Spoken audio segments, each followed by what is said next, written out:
Good noon, all of you. How are you all? Welcome back to Shaping Minds, Vinu. Today we will continue with our communication unit, that is UGC NET Paper 1. ठीक है, and हम communication unit को complete कर रहे थे. उसी में देखिए आगे देखेंगे हम what is feed forward. Feedback तो आपने बहुत बार सुना होगा. What is feed forward? Feed forward देखिए बहुत बार होता है.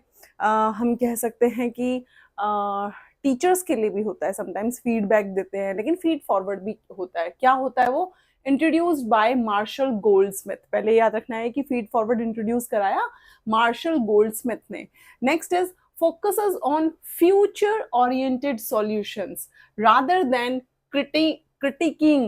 ठीक है, क्रिटिंग, किसी को क्रिटिक करना, किसी की आलोचना करना, उसको बोलते हैं critiquing and judging there past performances. ये चीज इसमें इंपॉर्टेंट है कि what is feed forward. Feed forward basically आपकी पॉजिटिविटी की तरफ ध्यान देगा.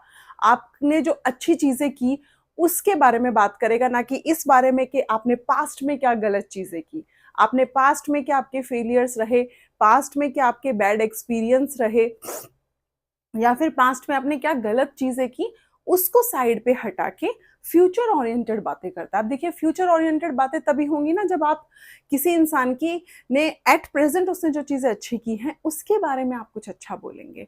तो उससे क्या होगा? एक पॉजिटिव मोटिवेशन उस इंसान को मिलता है. पॉजिटिव मोटिवेशन मिलेगा तो जाहिर सी बात है बेटरमेंट ऑफ फ्यूचर की तरफ बात होगी. ठीक है, तो ये याद रखना है, फीड फॉरवर्ड हमेशा पॉजिटिव इन नेचर होगा. Please keep in mind. हम कह सकते हैं पॉजिटिव इन नेचर. ये नेगेटिविटी की बात नहीं करता, क्रिटिसिज्म की बात फीड फॉरवर्ड में नहीं होती है. For example giving advice to someone. मान लीजिए कोई आपसे एडवाइस लेने आए. ठीक है, मान लीजिए मेरा कोई स्टूडेंट है, वो मुझसे कुछ एडवाइस लेने आए और मुझे वो स्टूडेंट को मैं बहुत टाइम से जानती हूँ. मान लीजिए सम कुछ रीजंस रहे जिसकी वजह से वो यूजीसी नेट एग्जाम अपना क्वालिफाई नहीं कर पा रहे हैं, कुछ प्रॉब्लम्स आ रही हैं, फेलियर हो रहा है बार बार. तो भी हम उस बच्चे को, हम उस स्टूडेंट को उसके पास्ट के बारे में बातें ना करके प्रेजेंट के बारे में बात करें कि देखो, आप हो सकता है आप पिछले 2 साल से लगातार फेलियर फेस कर रहे हैं अपने यूजीसी नेट एग्जामिनेशन में, बट आप ये ध्यान दीजिए कि आप अपने स्कोर में भी तो इम्प्रूव कर रहे हैं. आपका स्कोर उस टाइम क्या था, आपका स्कोर आज के टाइम पे क्या है. तो हम उसके इस पॉजिटिव एस्पेक्ट्स को उसको दिखा सकते हैं. ठीक है, ये क्या हुआ? ये हुआ एक पॉजिटिव मोटिवेशन देना स्टूडेंट को कि आप फेलियर जो हुए हैं उनको ना देख के ये देखिए कि उन फेलियर्स की वजह से आपने कितना ग्रो किया है लाइफ में. तो जब आप ग्रोथ की बात करेंगे, पॉजिटिविटी की बात करेंगे, वो बेस्ट होगा. तो जब कोई आपसे एडवाइस लेने आए तो उसके नेगेटिविटी को हटा के पॉजिटिव चीजों के बारे में आप बात करेंगे. That is feed forward. देखिए इसको ऐसे भी याद रख सकते हैं, फीड फॉरवर्ड. फॉरवर्ड क्या होता है? आगे बढ़ना. आगे आप तभी बढ़ेंगे जब लोग आपके बारे में पॉजिटिव बातें करेंगे, ना कि हमेशा नेगेटिव. अरे इसके बस की तो कुछ नहीं है, इससे तो होगा ही नहीं. नहीं, ऐसा मत बोलिए, क्या पता किसके क्या रीजंस हैं.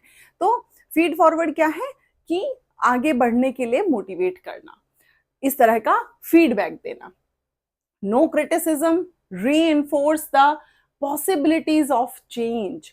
चेंज लाने की तरफ ध्यान देना है, उस इंसान को पुल नहीं करना है. ठीक है, पुश करना है, पुल बैक नहीं करना है, कि नीचे नहीं खींचना है. कोई इंसान अगर आगे बढ़ रहा है तो आप उसके अंदर पॉजिटिविटी लाइए और उसको आगे बढ़ने में हेल्प कीजिए. इस तरह का अपना फीड फॉरवर्ड दीजिए उसको. ठीक है, अब देखिए फीडबैक क्या है. Feedback necessitate awareness of what has occurred, point out the problems. Feedback होता है कि क्या प्रॉब्लम क्रिएट हुई किसी भी चीज में, ताकि वो चीज सुधर सके, जो प्रॉब्लम है उसका सॉल्यूशन कहीं ना कहीं मिल सके. इसको बोला जाता है feedback. Can be affected by personal prejudice, subjective opinion. जो फीडबैक है ना वो कहीं ना कहीं उसमें आपका पर्सनल व्यू आप दिखा देते हैं.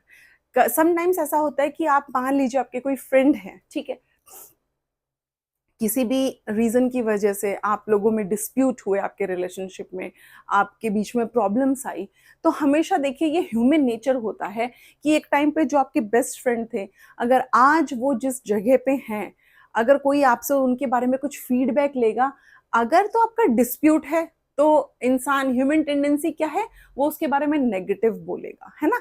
नेगेटिव फीडबैक देगा। हालाँकि मन में ये पता होगा कि वो उस इंसान ने कुछ चीज़ें तो अच्छी भी की हैं, कुछ चीजें बुरी भी की हैं, लेकिन आप बात किसकी करेंगे? आप बुरी बातों की बात करेंगे। तो ये क्या हुआ? ये हुआ पर्सनल प्रेजुडाइज। आप उसके इंसान के बारे में जो पर्सनल आपका ओपिनियन है, कहीं ना कहीं वो बीच में आ जाता है। एक हम कह सकते हैं बैलेंस्ड फीडबैक नहीं दे पाते आप उस इंसान के बारे में, ठीक है? सब्जेक्टिव ओपिनियन भी रखते हैं उसी के लिए फीडबैक में। Next, may reinforce the mistake and failure. Sometimes क्या होता है, जरूरी नहीं है कि आप जिससे फीडबैक ले रहे हैं ना, उस इंसान को जिस कॉन्टेक्स्ट में आप फीडबैक ले रहे हैं उसके बारे में प्रॉपर नॉलेज हो। अगर मान लीजिए, जैसे मैंने आपको हमेशा, मैं फिर वही घिसा पिटा एग्जांपल सोचेंगे आप, मैम देती रहती है, लेकिन मुझे ऐसा लगता है वो समझने में इजी है। जैसे मेरी बेटी स्विमिंग सीखती है, मैं उसके कोच से स्विमिंग से रिलेटेड बात करूंगी तो वो मुझे अच्छा एडवाइस दे सकते हैं, अच्छा फीडबैक दे सकते हैं मेरी बेटी के बारे में। लेकिन अगर मैं उनसे क्रिकेट के बारे में बात करूंगी तो वो राइट पर्सन नहीं है जिनसे मुझे एडवाइस लेनी चाहिए, वो राइट पर्सन नहीं है उस चीज के लिए।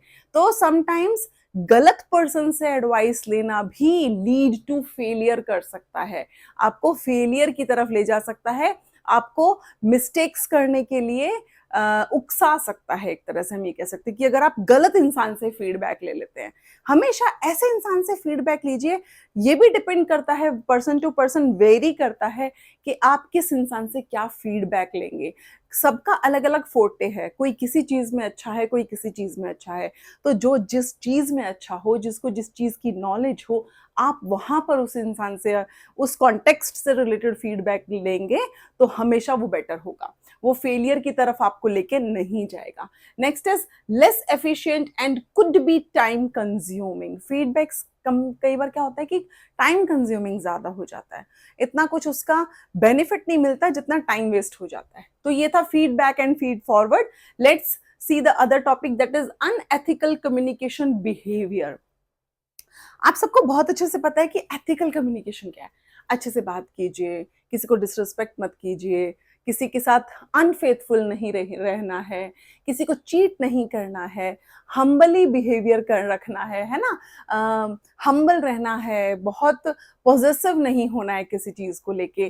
तो ये तो एथिक्स हैं जो हमें पता है। What is unethical communication behaviour में आता है कोअर्सिव, यानी अगर आपके पास कोई पावर है तो आप किसी इंसान के ऊपर अपनी पावर का मिसयूज नहीं करेंगे, उसको फोर्स नहीं करेंगे कि तुम ऐसा करो। क्योंकि आप ज्यादा पावरफुल हैं, सामने वाला कम पावरफुल है, तो आप उस चीज का गलत फायदा उठा के सामने वाले को कोअर्स नहीं करेंगे। कोअर्स होता है किसी इंसान को कुछ करने के लिए मजबूर करना। आप ऐसा कम्युनिकेट करें उस इंसान से, करते हैं कोअर्सिव होता है वो, कि जब आप गुस्से में कि अरे तुम देख लेना, सोच लेना, मेरी पावर बहुत है, तुम्हें ये काम तो करना ही पड़ेगा, तो आपको क्या लगता है ये गुड कम्युनिकेशन है? नहीं, आप उस इंसान को डरा धमका रहे हैं on the basis of your power. ठीक है, तो ये होता है कोअर्सिव, ये अनएथिकल है, एथिकल नहीं है। Next is destructive behaviour. Destructive behaviour होता है समटाइम्स हम किसी के कास्ट बेस्ड बातें करते हैं, किसी रिलीजन, सेक्स, एज, रेसेस, उसके बेसिस पे जो हम किसी को क्रिटिसाइज करते हैं, या हम मजाक मजाक में कह देते हैं ना, अरे ये तो उस कास्ट से बिलोंग करता है, छोड़ो ना, इनके बारे में क्या ही बात करनी है। ये क्या है? ये डिस्ट्रक्टिव है। यानी आप कहीं ना कहीं कम्युनिकेशन में इस तरह के caste based, religion based, races based, किसी का सेक्स बेस्ड, किसी का क्या सेक्स है, क्योंकि आजकल आप देख रहे हैं ना कि थर्ड सेक्स की बातें भी हो रही हैं, होमोसेक्सुअल्स की बातें भी होती हैं, हेटेरोसेक्सुअल्स की बातें भी होती हैं। तो होमोसेक्सुअल्स आजकल थोड़ा सा ऐसा लोग मानने लगे ना, अरे नहीं ये गलत है, नहीं, वो उनका पर्सनल लाइफ है, हम उस पे कमेंट नहीं कर सकते, हम उस पे अपना जजमेंट नहीं दे सकते, क्योंकि हर एक इंसान की ह्यूमन बॉडी, उसके अंदर का जो इंटरनल ऑर्गन्स हैं वो किस तरह से काम करते हैं, क्या बायोलॉजिकल रीजंस हैं, हमें नहीं पता। तो किसी भी इंसान के बारे में बिना कुछ जाने पहचाने आप उसके रेस के बारे में, कास्ट के बारे में, सेक्स के बारे में, एज के बारे में, रिलीजन के बारे में बातें करते हैं, मतलब सार्काज्म में आप उस इंसान के साथ कम्युनिकेट करते हैं, सार्काज्म में आप कुछ भी कह रहे हैं, कुछ भी मजाक उड़ा रहे हैं, that is destructive communication behaviour, that is completely unethical. Next is deceptive. What is deceptive communication behavior? That is related to the unfairness with someone. Not truth, no, not very, we can say true to anyone. ठीक है, अगर आप किसी के साथ unfaithful रहते हैं, ठीक है, अनकाइंड रहते हैं, आप किसी को चीट कर देते हैं किसी चीज में, उसको गलत इंफॉर्मेशन प्रोवाइड कराते हैं, आप उसके साथ अलग तरह का बिहेवियर कर रहे हैं जैसे आप हैं नहीं, बट कुछ टाइप्स ऑफ फेवर के लिए या कुछ प्रॉफिट के लिए आप किसी इंसान को गलत रास्ते पे ले जाते हैं, दैट इज डिसेप्टिव बिहेवियर। यानी चीट नहीं करना है, फेथफुल नहीं रहना है किसी के साथ, आप ट्रू रहिए जो भी है आप रियलिटी में। बहुत बार देखते हैं ना आजकल आप लोग की रिलेशनशिप्स में जो बॉयफ्रेंड गर्लफ्रेंड्स हैं, आप मान लीजिए किसी अदर कास्ट से अगर आप बिलोंग करते हैं, आजकल बहुत चीज़ें देखने में आती हैं कि अगर आप किसी कास्ट और कास्ट से बिलोंग करते हैं, आपके पेरेंट्स आपको पता है अच्छे से कि आपको सपोर्ट नहीं करेंगे अदर कास्ट में मैरिज करने से, तो कभी भी अपने पार्टनर से, जो आपका बॉयफ्रेंड है या गर्लफ्रेंड है, कभी भी उनको झूठे प्रोमिसेस, फेक प्रोमिसेस मत कीजिए, आप उन्हें अंधेरे में रख रहे हैं, that is also deceptive communication behaviour, behaviour of communication भी हम इसे बोल सकते हैं, क्योंकि आपको ऑलरेडी पता है कि चीजें मूव ऑन या चीजें आगे फॉरवर्ड नहीं होने वाली हैं, तो ऐसे रिलेशनशिप को आगे मत लेके जाइए only for the sake of your own happiness, ठीक है, कुछ टाइम की, और वो भी सिर्फ अपने प्रॉफिट के लिए, ये सब चीजें करना गलत है, that is deceptive communication. Next is intrusive communication behaviour. Intrusive communication behaviour होता है, हाँ, इसमें हम ये कह सकते हैं कि आप खुल के किसी के सामने चीज़ें नहीं लेकर आते हैं, जब जो रियलिटी है कहीं ना कहीं उसको हाइड कर लेना, कहीं ना कहीं उसको आप छुपा के, एक second, okay, I am so sorry. तो let's start with intrusive communication. Intrusive communication देखिए क्या है कि आप किसी से हाइड कर रहे हैं चीज़ें, या फिर आप चोरी छिपे किसी की बातें सुन रहे हैं, आप किसी का फ़ोन पड़ा है आपके फ्रेंड का, आप वो इंसान वहाँ पे प्रेजेंट नहीं है, आप पीछे से उनका फ़ोन चेक करते हैं, चैट चेक करते हैं, है ना, ये सब क्या है, ये इंट्रूसिव कम्युनिकेशन बिहेवियर है। इंट्रूसिव में आ जाता है, देखिए, यूज़ ऑफ हिडन कैमराज, आप हिडन कैमरास कहीं पे लगा देते हैं, एंड कुछ लोगों की पर्सनल पिक्चर्स एंड वीडियोस आप बनाते हैं और उसको ब्लैकमेल करते हैं इंसान को, that is also not good. Next is specially, next, हाँ, hidden cameras and tapping of telephone. Tapping क्या होता है, किसी की कॉल रिकॉर्ड करना, आप किसी इंसान से बात कर रहे हैं और उसकी कॉल को आप रिकॉर्ड कर लेते हैं, that is also unethical communication behaviour. स्क्रेटिव, ये याद रखना है, सेक्रेटिव कम्युनिकेशन क्या है, non verbal communication, specially silence and including unresponsiveness. कई बार ऐसा होता है, आप कोई इंसान आपको कॉल कर रहे हैं, आप इंटेंशनली उनकी कॉल्स अटेंड नहीं करते, कोई इंसान आपको बाहर से आवाजें दे रहा है, आप घर पे हो बट फिर भी आप रिस्पॉन्ड नहीं करते, that is silence and unresponsive communication behaviour. Next is what is manipulative. Manipulate होता है किसी इंसान को बहला फिसला के, मैनिपुलेट करके चीजों, अपना काम निकलवा लेना, ठीक है, आपको अच्छे से जबकि पता हो कि ये उस इंसान के लिए अच्छा नहीं है, ये उस इंसान के साथ गलत हो रहा है, बट फिर भी आप सिर्फ अपने प्रॉफिट के लिए, अपने बेनिफिट के लिए आप दूसरे इंसान को मैनिपुलेट करते हैं वो चीज करने के लिए, यानी एक टाइप का ये कम्युनिकेशन है, कम्युनिकेशन के थ्रू आप उसको मैनिपुलेट करते हैं, that is also not good. Next is plagiarism. Plagiarism होता है ना, आप किसी का कॉपी कर लेते हैं, किसी के मटेरियल को जो उसने खुद लिखा है, किसी का डाटा आप चुरा लेते हैं जो उन्होंने खुद अपनी मेहनत करके कलेक्ट किया है, उन्होंने कुछ थ्योरीज बनाई हैं, कुछ टेक्स्ट लिखे हैं, कुछ पेपर्स पब्लिश किए हैं। जब हम वहाँ से कुछ कॉन्टेक्स्ट उठा लेते हैं, जब तक आप उसका रेफरेंस नहीं देते कि मैंने ये फलाना फलाना कॉन्टेक्स्ट उनसे लिया है, जैसे मैं रिसर्च किया है, कल को कोई किसी को मेरे जो की हुई रिसर्च है, क्योंकि थीसिस आप सभी को अच्छे से पता है कि शोध गंगा पे सारी थीसिस जो है वो अपलोड की जाती हैं, ठीक है, तो मेरी थीसिस भी वहां पर अपलोडेड है। तो कल को कोई मेरी थीसिस में ही से ही कुछ चीजें निकाल के अपने थीसिस में लिख ले और बिना मेरे को रेफरेंस किए हुए, तो वो कहलाएगा प्लेजरिज्म। यानी आपने किसी और का चीजें अपने थीसिस में यूज किया है, उनको कह सकते हैं हम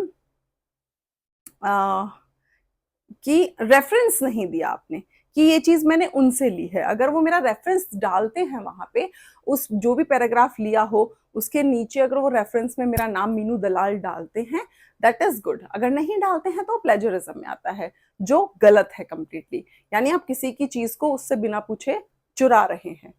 नेक्स्ट इज प्रोपागेंडा। प्रोपागेंडा होता है कोई प्रोपागेंडा चलाना झूठा, ठीक है, सिर्फ अपने प्रॉफिट के लिए, अपने फायदे के लिए। हालांकि जो आप चीज सेल कर रहे हैं, मान लीजिए प्रोपागेंडा है कोई कि आप किसी चीज को दिखा रहे हैं, लेकिन रियलिटी कुछ और है उसके पीछे, वो उतना बेनिफिशियल नहीं है।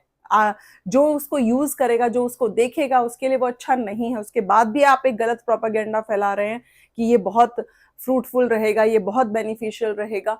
तो फेक चीजें, फेक न्यूज फैलाना, फेक इंफॉर्मेशन फैलाना सोसाइटी में, ये होता है प्रोपागेंडा। तो वो भी एक गलत चीज है। अगर चीजें आपको पता है कि आप जो इंफॉर्मेशन प्रोवाइड करा रहे हैं लोगों को वो सही नहीं है, तो ये भी गलत होगा, ये भी एक अनएथिकल कम्युनिकेशन बिहेवियर कहलाएगा। तो ये था हमारा आज का कम्युनिकेशन से रिलेटेड टॉपिक। किसी को कहीं भी कुछ भी प्रॉब्लम आती है तो आप मुझे एक छोटा सा मैसेज कर सकते हैं। And it's my humble request to all of you कि प्लीज, जैसे बाकी चैनल्स को आप लाइक एंड सब्सक्राइब करते हैं ना, वैसे ही एजुकेशन को भी सपोर्ट कीजिए। Thank you so much, bye bye.